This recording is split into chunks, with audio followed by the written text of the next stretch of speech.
Olá, boa tarde. Sou novamente a Isabel Galriça Neto, paliativista de Lisboa, para estar convosco mais alguns minutos e partilhar alguns aspectos hoje sobre um tema muito relevante, que é o delírio, relevante nesta população mais frágil, mais vulnerável, que está no fim de vida, que tem doenças graves, não só cancro, mas também nas situações de demência, de insuficiência de órgão, agora com as situações de Covid, e, portanto, vamos realmente falar sobre um problema clínico que muitas vezes é ignorado, que conduz a atuações prejudiciais para o doente e que deve ser verdadeiramente clarificado e conhecido. Nós falamos de delirium quando falamos de um problema neurocognitivo que tem que ver com a instalação aguda de perturbação da atenção, perturbação da cognição, e é uma perturbação que pode ter flutuações, claramente se acompanha por perturbação do comportamento, e eu chamo aqui a atenção para um primeiro aspecto. O delírio nem sempre está acompanhado de agitação. Esse é o tipo de delírio que nós chamamos hiperativo. Pode haver delírio, desorganização do pensamento, da atenção, da cognição, com uma depressão do estado de consciência e, portanto, o que nós chamamos, o outro tipo de delírio, hipoativo. Alguns doentes podem realmente apresentar uma mistura dos dois e ter estas alternâncias que também são típicas do próprio delírio, ter estas alternâncias entre agitação e prostração. E, portanto, ficar bem claro que estamos a falar de um sintoma, de um síndrome que tem um início abrupto, que se acompanha de flutuação, que se acompanha de desorientação. E, portanto, a pergunta que vocês podem fazer é porque é que é importante e porque é que escolhemos hoje falar sobre delírio. Olhem, porque nesta população frágil, em fim de vida, tem uma prevalência elevada. Seja quando os doentes são admitidos numa área hospitalar, e então, se formos ver nos últimos dias de vida, a prevalência do delírio pode atingir os quase 90% desta população. E, portanto, para todos os efeitos, para além desta prevalência elevada, há outros fatores que conferem importância ao delírio. Por um lado, porque está associado a um aumento da morbilidade dos nossos pacientes, a complicações, basta que possamos pensar nas quedas. E, por outro lado, está também associado a um aumento da estadia no hospital, a um aumento da própria mortalidade do paciente, e, portanto, nós dizemos com frequência que a instalação, o aparecimento de delírio é um sinal de mau prognóstico para o nosso paciente, mas o delírio é também relevante porque corresponde a uma situação que aumenta a pressão sobre o staff, sobre os profissionais e sobre os cuidadores. Nós sabemos que mesmo em casa, onde o delírio também pode acontecer, este é um sintoma que tem grande impacto sobre os cuidadores. E, portanto, são estas várias das razões para nós termos a noção que é preciso, em primeiro lugar, reconhecer o delírio. E porquê é que eu falo disto? Porque a evidência, a investigação mostra que, infelizmente, o delírio é subdiagnosticado. E, com frequência, o delírio é tomado como se fosse dor. E, desde já, a este propósito, vos recomendo um artigo de um conhecido autor paliativista, Eduardo Bruera, um artigo de 2005, que se chama Pain and Terminal Delirium Research in the Elderly. E é bastante útil, claro e detalhado sobre esta confusão frequente entre dor e delírio e, portanto, entre achar-se, por exemplo, que um doente que está a gemer é sempre porque tem dor, que um doente que agita ou está desconfortável é porque tem dor, e confundir dor e delírio leva a estratégias terapêuticas erradas, muitas vezes a estados de toxicidade opioide, porque se sobem os opioides e com isso aumenta-se ainda mais esta sintomatologia neurocognitiva e agrava-se o delírio.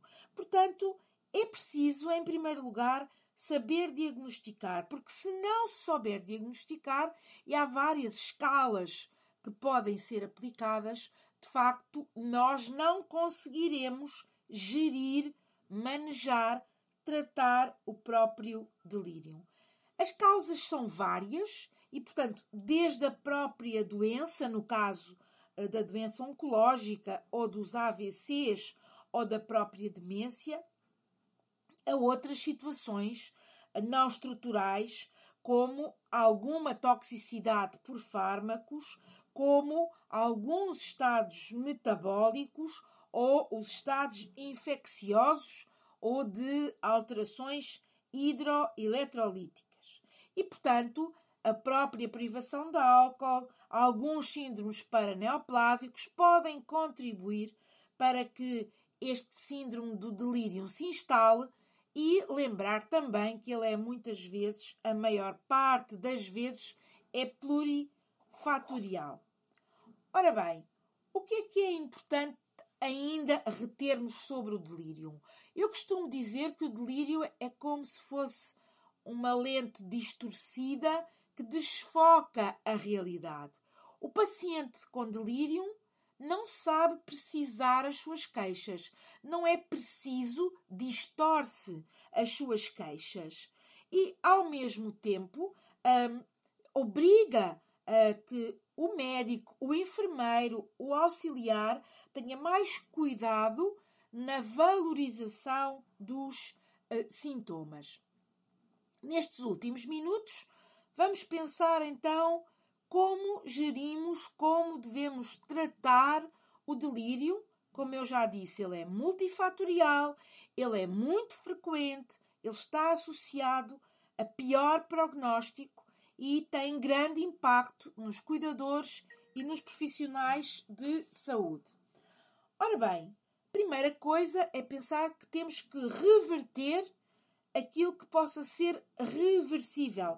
As tais causas não estruturais, seja infecção, seja desidratação, seja neurotoxicidade, que podem contribuir para agravar este estado de desorganização do pensamento e da atenção. Depois, muito importante na abordagem do delírio, as estratégias não farmacológicas. E eu queria aqui destacar dois aspectos. O aspecto ambiental, o colocar o paciente sempre que possível num ambiente tranquilo, com alguns objetos familiares e sem grande estimulação, e não amarrando, não imobilizando o paciente. Infelizmente, em muitos lugares, ainda se pensa que esta é a estratégia de primeira linha. Não. A estratégia de primeira linha é aquela que vamos falar a seguir, que é o que nós chamamos a contenção química, a estratégia farmacológica. A contenção física deve ser uma raridade e a consequência que tem é agravar o desconforto do paciente, agravar a sua desorganização e o seu stress e poder até facilitar com que haja mais quedas e mais complicações. Portanto, não às amarrações, às imobilizações dos nossos pacientes com delírio. Então, medidas de primeira linha. Medidas de primeira linha, que não são as únicas, insisto. Temos as estratégias não farmacológicas e a reversão de fatores contribuintes, mas então a contenção química, as estratégias farmacológicas, fazem-se em primeiro lugar recorrendo ao haloperidol em doses baixas. E em alguns pacientes pode ter que se recorrer a neuroléticos atípicos, por causa do perfil de efeitos secundários, que nestes últimos é mais favorável. No caso de grande agitação, podemos ter que associar uma benzodiazepina ao neurolético ou passar para um outro neurolético mais sedativo, que é a levomepromazina. E podemos, eventualmente, nos casos mais refratários, e já aqui tivemos a oportunidade de falar disso, em casos em que estas medidas de primeira linha não sejam eficazes, termos que aplicar a sedação paliativa. E nessa perspectiva recomendo que ouçam o outro episódio em que falámos precisamente sobre sedação paliativa. Eu estou a terminar e, portanto, queria relembrar-vos que o delírio é um sintoma muito frequente nos doentes frágeis e em fim de vida, com câncer, sem câncer, com demência, com Covid. É um síndrome plurifatorial. Convém sempre reverter as causas que podem ser reversíveis, usar boas estratégias não farmacológicas e saber que, em primeiro lugar, como primeira linha, temos sempre a contenção química, os fármacos, e que a contenção física deve ser uma raridade, como recomendam as boas práticas. E deixo-vos com uma última recomendação de um artigo do British Medical Journal de 2016, que se chama Delirium and Agitation at the End of Life. É do British Medical Journal e tem como autores Michael Bennett e Christian Oscar, do British Medical Journal 2016. Espero que tenha sido útil para vós e mais uma vez vos desejo tudo de bom e um bom trabalho na linha da frente a apoiar os que mais precisam.